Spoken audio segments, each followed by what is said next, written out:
Cleanup efforts are still underway following that train derailment and toxic chemical spill in East Palestine, Ohio. The head of the EPA visited the area again yesterday, telling residents he's pushing for rail operator Norfolk Southern to clean up the mess as fast as possible. The agency also opened an office for people to sign up for air monitoring and cleaning services inside their homes and businesses. Meanwhile, on Capitol Hill, lawmakers are pushing to investigate Norfolk Southern. A source confirmed to NBC News that CEO Alan Shaw has agreed to testify before the Senate Environment and Public Works Committee on March 9th. Democrats and some Republicans are also working on legislation to improve rail safety. Joining us now, U.S. Transportation Secretary Pete Buttigieg. Mr. Secretary, great to have you back on the show. Let's talk about that. What can be done to improve rail safety, preventing something like this from happening again? Well, a lot can be done. Look, right now on the ground, EPA and other federal agencies are working to support the people of East Palestine, as the administration has been doing from the first hours of this situation. But we also need to honor the people of East Palestine and the people of every community that sits near a rail line by making sure that we have more teeth, more standards, and more enforceability when it comes to freight railroad safety. Look, the freight railroad lobby has been very effective over the years, wielding a lot of power here in Washington to fight back on regulation. But right now, I think if there's ever been a moment to raise the bar and go to the next level, we're in it.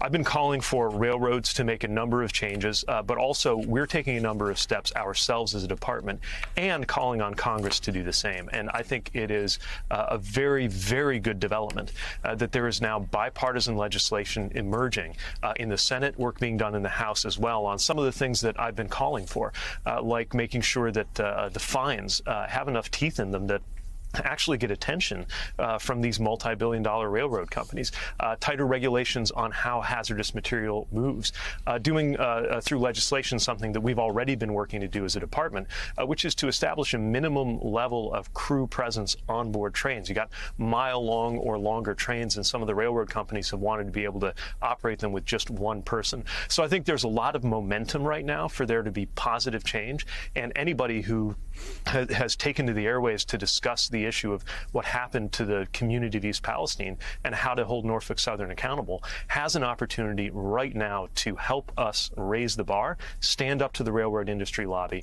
and get something done.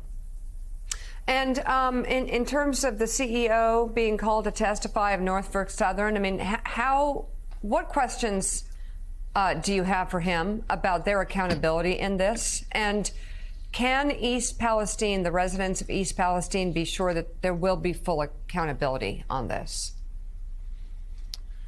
Well, I think so. I think that the EPA is doing a terrific job using its authorities to hold them accountable for cleaning up the mess there. But some of my questions for Norfolk Southern have to do with the way that they and the other major railroad companies have fought tooth and nail against common sense safety regulations. And I think there is a moment now for there to be a change in direction. One very specific question that I've put to all of the railroads is why they haven't signed up for a close call reporting system to protect whistleblowers. And I've given them a deadline of Friday to explain themselves, and I expect them to sign up or explain why they won't, even as we work to find ways to make that mandatory with the authority that we have. We shouldn't wait for a rule in order for them to do that. But the biggest thing that the railroad companies can do right now is to change course, stop fighting us, and team up with us to raise the bar on safety and on accountability. What are the chances that something like this could happen again? What are the changes that need to be made? Is it the close call, what you just mentioned, or are there any other things that could have been done given what we know so far?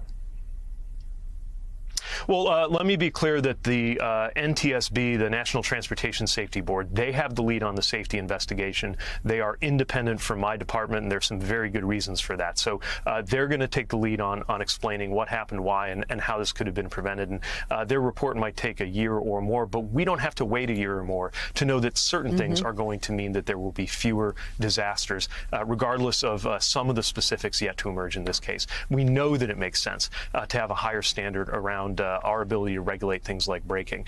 We know that there can be higher standards for hazardous material. There's a category of train called a high hazard flammable train. Believe it or not, even as we look at the images of this fireball, this train was not considered a high hazard flammable train under the legal definitions.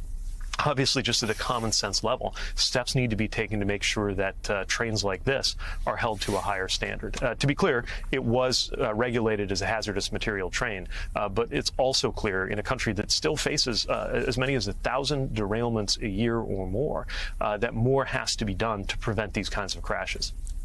Mr. Secretary, good morning. Jonathan Lemire, two questions for you. You previously had expressed some regret that it took you a few days to get to the site. First question, is President Biden planning on traveling? And second question, what more can Congress could be done here? What more can they step in, and particularly when it comes to punitive action for railroad companies that violate safety regulations? So on the first question, what I do know is that the president cares a lot about this issue. He's spoken repeatedly with me and other senior members of the administration about what can be done both to support the community and to hold these railroads accountable.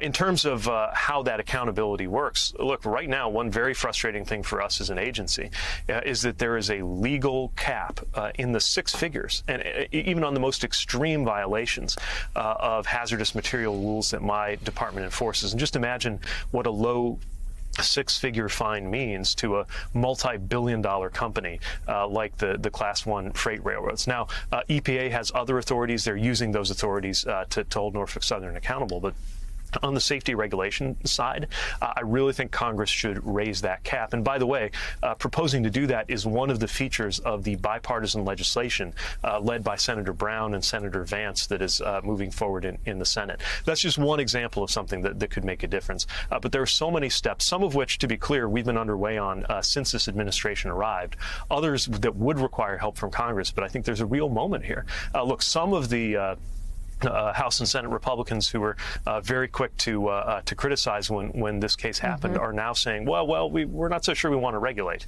But others, to their credit, Republicans and Democrats, have stepped forward and said, yes, this is the time to have more accountability and do more for safety on America's rails.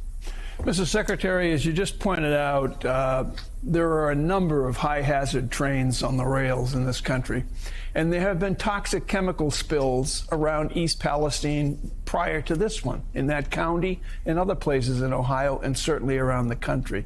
But when you get into talking about why this happened, and even though it's called 100% preventable by the chairman of the NTSB, when you get into talking about that, the talk tends to make the railroad lobbyists sound like the equals of the gun lobby, that nothing can be done because they're so powerful. One of the aspects that you mentioned is fines for the railroad. How are the fines set? What would this company have to pay as a fine, given they make millions of dollars? And what can be done to hike the fine up that it's mind-bogglingly high? Yeah. I can't speak to the findings that are still coming back from the investigation of this incident and whether a violation is going to be found there. But what I will say is that when a violation is found, there is this statutory limit on the fines that we can assess. And I think that they need to be much tougher. The legislation that's been put forward in the Senate is one example of a way to do that. I think it pegs it to 1% of the company's income. And that's something that would be more likely to get their attention than $225,000 or so, which is the legal maximum, even in a case that results in a fatality.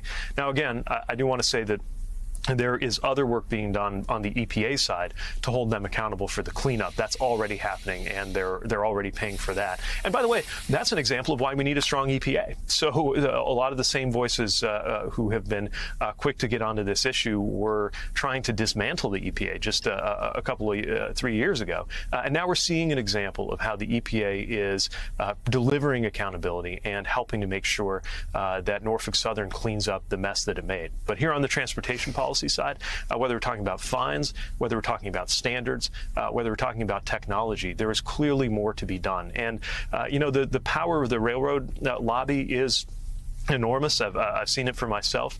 There was a rule having to do with braking. Again, I'm not making any claims about how that might have applied in this case. There was a rule about braking that was put in under the Obama administration in 2015. There were 5 lawsuits in different jurisdictions to try to take it down, and they went after Congress, and they went to this agency. And sure enough, eventually that rule got stripped away. So that's just one example of the muscle that railroad lobby can flex in this city. But I really believe there is a chance to have a change in direction right now. So, Mr. Secretary, really quickly, and I know this is a little bit out of your jurisdiction. It'd be great to have you, the EPA, like everybody in one interview. But do you think from your vantage point, looking at this and what happened and trying to learn what regulations, what needs to be done to prevent it in the future, from analyzing this, do you think questions will emerge on chain of command in terms of what to do after a crash, after a spill like this? Do you think that there are some questions there in terms of decisions that were made in the immediate aftermath of this toxic chemical spill? Questions may emerge, but what I'll say is that what I saw was that personnel were on the ground right away. Certainly from our department, we had folks on the ground within hours. Other federal agencies were there to support both the investigation and the community. And when I was on the ground, I saw a remarkable level of partnership and cooperation with local, state, and federal authorities. Think about all of the different players who come into play here. You got public health people on the ground. You got environmental experts who understand how to take care of air, soil, and water testing. You got NTSB investigating the root causes of the crash. You got our folks on the ground supporting that process. The state is even doing work on mental health, because whether or not somebody shows symptoms that are directly traceable physically to this, we know that a lot of people, just from that upheaval and that trauma, are facing things where they need and deserve mental health support. So there's been a lot of good work done on the ground, but we can always learn more. We can always improve coordination. And by the way, another thing that I've called for and that I know some of the legislators are looking at is heightening the level to which the railroads need to notify local jurisdictions about the hazardous material coming through their area in advance, knowing that that's something that can help those first responders be prepared. U.S. Secretary of Transportation Pete Buttigieg, thank you very much for coming on the show this morning. We'll talk to you again soon, we hope.